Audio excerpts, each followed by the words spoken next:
오늘은 룻기 두 번째 시간입니다. 회복의 시작이라는 제목으로 하나님 말씀 전하도록 하겠습니다. 회복은 성경에 굉장히 중요한 주제 중에 하나입니다. 그리고 룻기 4장으로 이루어진 아주 짧은 책이지만 이 룻기도 회복의 이야기입니다. 처음에는 모든 것을 잃었습니다. 죽음으로 시작한 이야기가 생명으로 회복이 됩니다. 흉년으로 시작했던 이야기가 4장에 가서 추수하는 장면으로 마무리가 됩니다. 회복이 되는 거죠. 몰락하는 가문 이야기로 1장에서 시작했다가 부흥하는 믿음의 가문 이야기로 회복이 됩니다. 우리의 삶도 이렇게 회복되기를 축복합니다. 상실했지만, 무너졌지만, 실패했지만 하나님께서 얼마든지 다시 얻게 하시고 다시 일어나게 하시고 다시 실패의 자리에서 성공의 자리로 우리를 회복시켜 주실 줄 믿습니다. 회복에서 중요한 것이 바로 회복의 시작입니다. 시작이 반이라는 속담처럼 영어에도 비슷한 속담이 있더라고요. 시작하는 것이 그만큼 중요합니다. 어떻게 시작하면 회복이 될 수 있을까? 오늘 본문을 보면 실마리를 찾을 수 있습니다. 우리의 삶에 그 회복을 적용할 수 있겠습니다. 언제 회복이 시작됩니까? 첫 번째, 하나님을 인식할 때 회복은 시작이 됩니다. 오늘 본문의 주인공 나오미는 하나님을 인식하기 시작합니다. 소위 신학적 사고를 시작한 겁니다. 6절입니다. 그 여인이 모압 지방에서 살 때 참 힘들고 어려운 남편이 죽고 두 아들도 죽고 고난 가운데 있었던 그 당시에 여호와께서 드디어 자기 백성을 돌보시사 그들에게 양식을 주셨다 함을 들었습니다. 약속의 땅에 드디어 흉년이 그쳤다는 그 소문을 듣게 된 겁니다. 자, 그런데 이것을 어떻게 해석하는가? 가만히 보십시오. 드디어 안 내리던 비가 내렸구나. 흉년이 그쳤네 라고 생각할 수 있겠지만 그렇게 해석하지 않고 여호와께서 자기 백성을 드디어 돌보셨구나, 여호와께서 양식을 주셨구나로 해석을 하는 거예요. 하나님의 관점으로 상황과 환경을 재해석하고 있습니다. 예전에 그러지 않았습니다. 예전에 가나안 땅에 살 때는 비가 내리지 않으니까 흉년이 들었겠죠. 그러면 그 현상만 봤습니다. 비가 안 내리네? 먹고 살기 힘들어졌네? 그러면 물이 풍부한 모압으로 이사 가자 해서 갔어요. 근데 10년 동안 고난 가운데서 가치관이, 관점이 달라졌어요. 모든 것을 하나님이 주관하신다는 사실을 깨닫게 되는 겁니다. 단순히 비가 다시 내렸네? 흉년이 끝났네가 아니라 여호와께서 그 백성을 돌보셨네? 여호와께서 양식을 주시기 시작했네? 그 의미는 어떤 의미죠? 불행하고 고달프고 힘들 내 인생도 하나님이 돌보시면, 하나님이 내 인생 가운데 양식을 주시면 나도 다시 회복될 수 있겠구나, 하나님을 인식하기 시작한 것입니다. 20절을 보시면 고향에 가는 장면입니다. 나오미가 자신의 이름을 바꿔야 하는 이유를 드는데, 나를 더 이상 나오미라 부르지 말고 나를 마라라 부르라. 우리 지난주에 살펴봤죠. 나는 기쁨이라는 뜻의 나오미가 아니라 고통, 슬픔이라는 뜻의 마라라는 이름이 합당하다라고 말하면서 이유를 설명하죠. 이는 전능자가 나를 심히 괴롭게 하셨기 때문이다. 21절, 내가 10년 전에 모압으로 이사갈 때는 내가 풍족하게 나갔다는 거예요. 주어가 나예요. 내가 판단하고 내가 결정하고 내가 상황을 예측해서 저기 가면 더 잘 살 수 있겠구나, 저기 가면 더 풍족하게 살아갈 수 있겠구나 판단해서 갔는데 알고 보니 여호와께서 내 삶을 주관하셨더라. 여호와께서 내게 비어서 돌아오게 하셨느니라. 빈손입니다. 지금 여기서 레캄부라는 히브리 단어는 공허하다, 허무하다라는 뜻이에요. 비어있는 인생이 된 겁니다. 이유가 뭡니까? 하나님이 나를 징벌하셨고 전능자가 나를 괴롭게 하셨다는 거예요. 하나님이 내 인생의 문을 닫으셨기 때문에 내가 지금 고통 가운데 있다는 겁니다. 이 말은 어떤 의미입니까? 하나님이 다시 여실 수 있다. 하나님이 다시 나를 돌보시기만 하면 내 인생은 다시 갱신되고 회복될 수 있다는 고백이 여기에 담겨 있는 겁니다. 주님, 저는 텅 빈 인생입니다. 나의 이 비어있는 삶 주님만 채울 수 있습니다라는 고백이라는 겁니다. 이 고백을 하는 순간, 하나님을 인식하는 순간 회복은 시작됩니다. 자, 회복이 어떻게 이루어지죠? 나중에 결말을 보시면 4장 16절 보실까요? 텅 비어있는 나오미의 그 품에 하나님이 무엇을 안겨주시죠? 아기. 룻을 통해서 손주를 주시는데 오벳, 다윗의 조상이죠. 하나님께서 나오미에게 비어있던 그 나오미의 삶에 아기를 받아 품에 품고라고 표현되어 있습니다. 빈 인생에 하나님이 채워주시는 거예요. 주 안에 사랑하는 성도 여러분, 하나님을 기억하시기 바랍니다. 하나님을 인식하시기 바랍니다. 하나님의 시각으로 상황을 해석하기 바랍니다. 그때 회복은 시작됩니다. 두 번째, 회복은 언제 또 시작됩니까? 하나님께로 돌아갈 때 회복은 시작됩니다. 하나님께 돌아갈 때 회복은 시작됩니다. 6절입니다. 나오미가 생각만 한 게 아니에요. 하나님을 인식만 한 것에서 끝나는 게 아니라 양식 주셨다 함을 듣고 어떻게 합니까? 이에 두 며느리와 함께 일어나죠. 쿰, 달리다 쿰 할 때 그 쿰입니다. 히브리어로 삶의 그 멈춰진 자리에서, 죽음의 자리에서 일어난 거예요. 새로운 삶의 현장으로 나아가는 겁니다. 모압 지방에서 베들레헴으로 돌아옵니다. 7절, 있던 곳에서 나옵니다. 두 며느리도 그와 함께하여 유다 땅으로 돌아오려고 길을 나섭니다. 여러분, 언제 회복됩니까? 하나님을 인식만 한 게 아니라 실제로 하나님께로 돌아가는 길 가운데 회복은 일어납니다. 여기서 돌아가다라는 단어가 6절, 7절 반복해서 나오죠. 돌아가다, 돌아오다. 히브리어로 슈브입니다. 슈브. 이 슈브라는 단어를 두 번 반복해서 사용했어요. 그런데 이 슈브라는 단어가 또 언제 나오느냐? 4장 15절을 보시면 나오미가 손주를 딱 안고 있을 때 주변에 있는 사람들이 뭐라고 축복을 해주냐? 그 아이는, 이는 너의 생명에 뭐라고 돼 있죠? 회복자다. 이 회복자가 히브리어로 슈브예요. 슈브. 지금 룻기의 저자가 언어 유희를 해요. 워드 플레이를 해요. 내가 하나님께로 돌아가려고 하면 하나님도 내 인생을 회복시켜 주시는 거예요. 내가 하나님께로 돌이키는 그 순간 하나님도 내 삶의 회복자를 허락해 주세요. 내 인생을 회복시켜 주신다는 거예요. 누가복음 15장 우리가 읽었던 본문 뒷부분도 마찬가지입니다.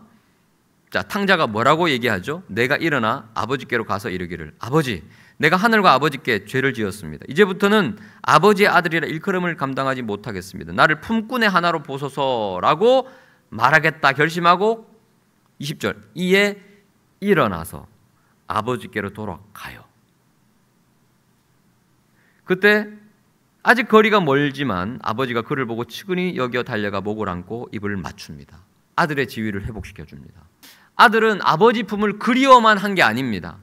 아버지에게 돌아가야겠다 결심만 한 게 아니라 실제로 일어나 돌아갔어요. 생각만 하지 않고 몸이 움직였어요. 그때 회복은 이어집니다. 주 안에 사랑하는 성도 여러분, 우리는 잘못된 길로 들어갈 때가 있습니다.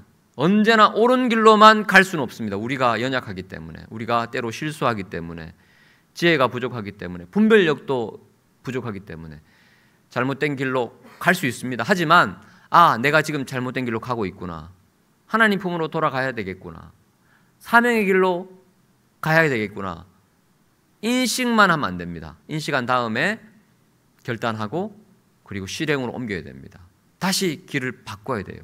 방향 전환을 해야 된다는 것입니다. 과감하게 빨리 돌이키는 것이 지혜입니다. 지체하면 그만큼 인생이 낭비되고 소모됩니다. 창세기 19장 26절을 보시면 하나님의 분명한 방향 지시가 있었음에도 불구하고 롯의 아내는, 룻 아닙니다, 롯의 아내는 미련이 남았어요. 머뭇머뭇하고 뒤를 돌아보니까 소금 기둥이 됩니다. 하나님이 감동 주실 때, 하나님 마음 주실 때, 하나님이 깨닫게 하실 때, 이거 하나님 사인이다, 하나님이 느끼게 하시는구나, 하나님이 자각하게 하시는구나, 인식하게 하시는구나 싶을 때 돌이켜야 돼요. 결단해야 돼요. 삶으로 옮겨야 돼요. 바로 움직여야 됩니다. 일어나야 됩니다. 뒤돌아보면 안 됩니다. 세 번째, 언제 회복이 또 시작됩니까? 하나님을 붙쫓을 때 회복은 시작됩니다. 14절을 보시면 붙쫓았더라라는 단어가 있죠. 우리가 자주 사용하는 단어는 아니에요. 근데 이 붙쫓는다는 단어의 뜻이 뭐냐 하면 국어사전을 보니까 존경하는 대상을 섬기며 가까이 따른다라는 뜻이고, 더 깊이 히브리어 원어를 보니까 착 달라붙다, 끈질기게 매달리다라는 뜻이에요. 그냥 쫓다가 아니라 딱 달라붙어가지고 끝까지 포기하지 않고 매달린다라는 뜻입니다. 룻이 어머니에게 탁 달라붙어서 시어머니를 붙쫓았다라는 뜻인데, 이걸 저는 하나님을 붙쫓는다라고 해석을 합니다. 이유가 있습니다. 자, 7절부터 한번 보죠. 나오미가 이제 모압 지방에서 나가서 베들레헴 고향으로 가는 길에 두 며느리도 함께 갑니다. 유다 땅으로 돌아오려고 길을 가다가 8절부터 이 세 명이 대화가 오고 가는데 굉장히 깁니다. 8절부터 18절까지 대화가 이어져요. 무려 10절이나. 이렇게 길게 자세히 세밀하게 성경이 묘사할 리가 없는데 그렇게 강조하는 이유가 또 있겠죠. 자, 한 절 한 절씩 저를 한번 따라와 주세요. 8절을 보시면 나오미가 길 가다가 두 며느리에게 설득을 합니다. 너희들은 친정으로 돌아가라.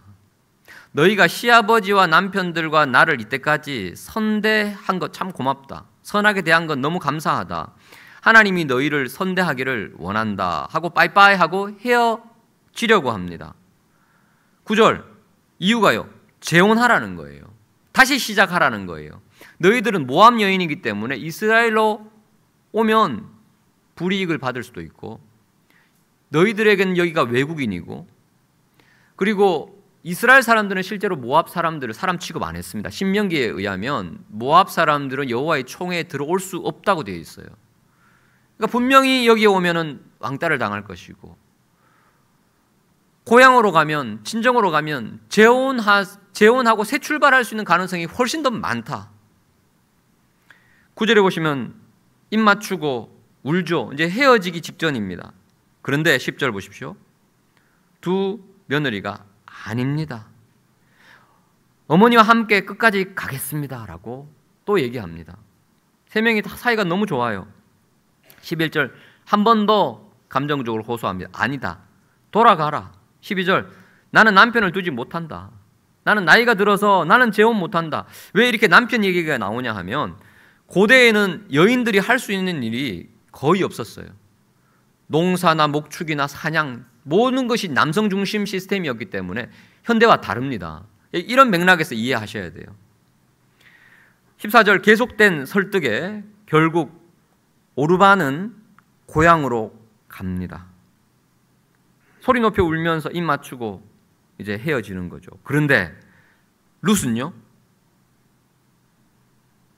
그를 붙쫓았더라. 끝까지 나는 시어머니와 함께 하겠습니다 라고 합니다. 15절 나오미가 또 설득합니다. 안 된다. 너의 동서가 간 것처럼 너도 가라. 16절 17절 절대 못 갑니다. 계속 강조하고 있어요. 이 결심이 너무 확고하니까 18절 나오미가 드디어 포기합니다. 나오미가 룻이 자기와 함께 가기로 굳게 결심함을 보고 그에게 말하기를 그치고 19절에 두 사람이 같이 베들레헴으로 돌아갑니다. 여러분, 오르바의 이 선택이 나쁜 선택입니까? 좋은 선택입니까? 다시 묻겠습니다. 오르바가 모압 땅으로 간 거 합리적인 선택입니까? 비합리적인 선택입니까? 합리적인 선택이에요. 지금 성경은 그걸 강조하고 있는 거예요. 오르바가 나쁜 사람이 아니에요. 좋은 며느리예요. 시어머니 따라가고자 몇 번이나 애를 씁니다. 하지만 나오미의 권명과 감정적인 호소에 못 이겨서 모압으로 돌아가는 거예요. 그 누구도 오르바를 비난할 사람 아무도 없습니다. 사실 오르바의 선택은 굉장히 정상적이고 합리적이고 상식적이고 자연스러운 선택입니다. 누구나 100이면 100 그렇게 할 수밖에 없는 상황이라고 성경은 우리에게 설득하고 있는 거예요. 그런데 성경은 의도적으로 룻을 오르바와 대조하고 있습니다. 자, 오르바에 비해서 룻이 시어머니를 붙쫓는 이 장면은, 자, 그렇다면 합리적입니까? 비합리적입니까? 비합리적으로 보여요. 과해요. 굳이 이렇게까지. 왜 이렇게 사서 고생을 하려고 하지? 이것은 무모한 선택 아닌가? 과한 충성 아닌가? 라고 누구나 생각할 수밖에 없는 그림이라는 겁니다. 근데 여러분, 룻의 유별나고 고집스럽고 놀라운 이 선택이 왜 이루어졌습니까? 16절 17절을 보십시오. 끝까지 내가 어머니를 떠나겠다라고 말하는 이 장면, 우리말 성경으로는 잘 이렇게 표현이 안 됩니다. 자, 히브리 성경으로 교차 대꾸법이라고 해요. 자, 그림을 한번 보여주시면 이런 구조로 되어 있습니다. 자, 이별할 수 없다에서 시작해서 맨 마지막에 이별할 수 없다로 끝나요. 살아서도 함께 하겠다, 죽어서도 함께 하겠다가 이렇게 또 교차 대꾸법으로 이루어져 있습니다. 그리고 중간에 뭐가 있습니까? 신앙 고백이 있어요. 어머니의 하나님이 나의 하나님입니다. 즉 룻의 선택은 신앙적인 선택이라는 거예요. 룻이 이 가정에 시집 와서 깨달았어요. 하나님이라는 분이 계시는구나. 이 가정이 처음에는 그렇게 믿음이 좋은 가정은 아니었지만 형식만 남았던, 명목만 있었던 믿음의 가정이긴 하지만 그래도 이 가정에 시집 오고 나서 룻이 변했어요. 아, 하나님이 계시네. 그리고 이 가정에서 룻이 믿음이 가장 좋아져 버렸어요. 하나님을 인식하고 하나님을 깨닫고, 그래서 베들레헴으로 가는 겁니다. 어머니의 하나님이 나의 하나님이다. 자, 15절을 보시면 동서 오르바, 동서는 그의 백성들에게로 돌아갔다고 되어 있습니까? 그의 백성과 누구에게로? 그의 신들에게로 돌아갔다고 되어 있어요. 그러니까 모압으로 가면 하나님 영영이 못 섬겨요. 모압으로 가면 모압 사람들이 섬기는 신들을 섬깁니다. 그 신들의 대표적인 신이 그모스 신입니다. 자, 사진 보여주시면 이렇게 생겼어요. 이렇게 생긴 신 나 못 섬기겠다는 거예요. 무섭잖아요. 하나님을 한번 경험했어요. 믿음이 딱 들어오니까 이건 믿음 못 버리겠는 거예요. 그래서 룻은 너무나 확고했습니다. 나는 그모스의 백성으로 살지 않겠다. 하나님의 백성으로 살겠다. 믿음의 선택을 한 겁니다. 여러분, 믿음의 선택은요, 주변에 있는 사람들이 볼 때는 무모해 보일 수 있습니다. 믿음은 생명과 직결되거든요. 언제나 하나님의 회복의 역사는 이런 붙쫓는 믿음을 가진 사람을 통해서 이루어졌어요. 때로는 과해 보이고, 때로는 무모해 보이고, 때로는 유별나 보이는 이런 사람들이 사실은 하나님의 나라를 확장시켰다는 것입니다. 저는 믿음 생활하면서 가장 위험한 단어를 적당하게라는 단어로 꼽고 싶어요. 적당히 해도 돼. 이 말이 진짜 무섭습니다. 하나님의 일을 어떻게 적당하게 합니까? 너무 과해. 적당히.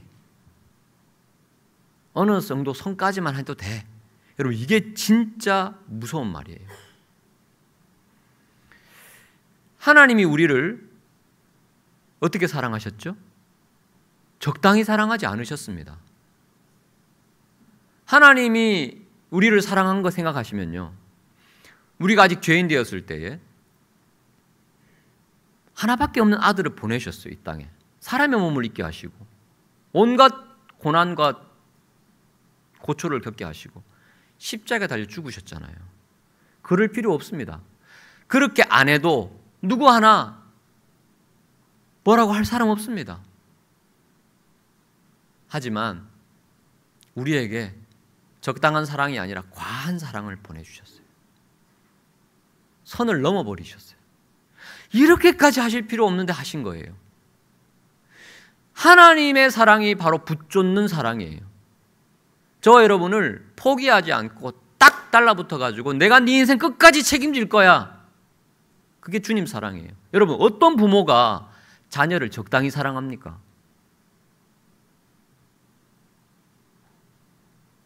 그 사랑을 우리가 받았다면 우리 편에서 하나님께 사랑 표현하는 게 믿음이잖아요. 우리도 적당한 믿음은 없습니다.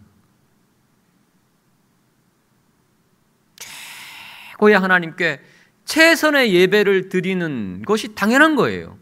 옆에서 볼 때는 좀 과하다 싶을 수도 있죠. 때로는 합리적이지 않고 때로는 자연스럽지 않게 느껴질 수 있다는 겁니다. 이게 바로 믿음의 속성이에요. 우리 몇 주 전에 제이어스가 오셔서 우리 금요은혜 집회 참 은혜롭게 인도하셨잖아요. 제가 이번 주에 제이어스 사무실에 방문을 했습니다. 감사 인사도 또 드릴 겸, 그리고 우리 교회가 계속 후원하고 있으니까요. 또 기도 제목도 들을 겸, 또 명절을 맞이해서 선물을 이렇게 딱 챙겨갔어요. 그냥 가도 기뻐하실 텐데 선물을 딱 챙겨가니까 더 기뻐하시더라고요. 사진 한번 좀 보여주시면 제이어스 간사님들이 풀타임 간사님이에요. 이걸 업으로 일하시는 분이 26명이에요.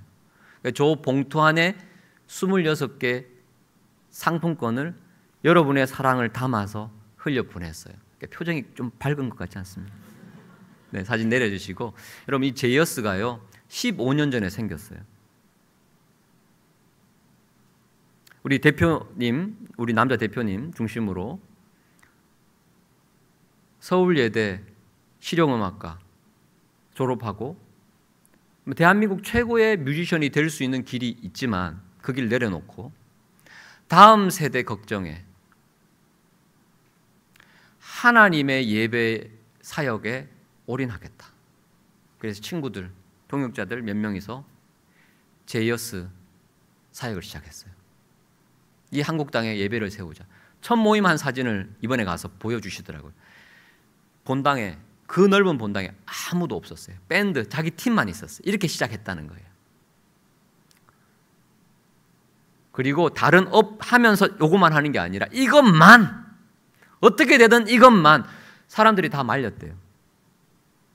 너희들 젊으니까 할 수 있지. 나중에 결혼해봐. 나중에 애 낳아봐. 그게 되나? 여러분, 15년을 앞만 보고 계속 걸어왔더니 하나님이 얼마나 많은 사역의 열매를 보여주시는지, 그 간증을 하는데 참 감동이 되더라고요. 주변에서 다 말렸대요. 주변에서 다 그게 무모하다라고 말했어요. 근데 여러분, 언제나 하나님은 그 무모한 도전을, 모험을 감내하는 믿음의 사람을 통해서 하나님의 나라를 확장시키셨어요. 그것이 바로 예수님의 사랑이고, 예수님의 사랑을 받은 우리의 믿음의 반응이 그래야 할 줄 믿습니다. 그때 바로 회복은 시작됩니다.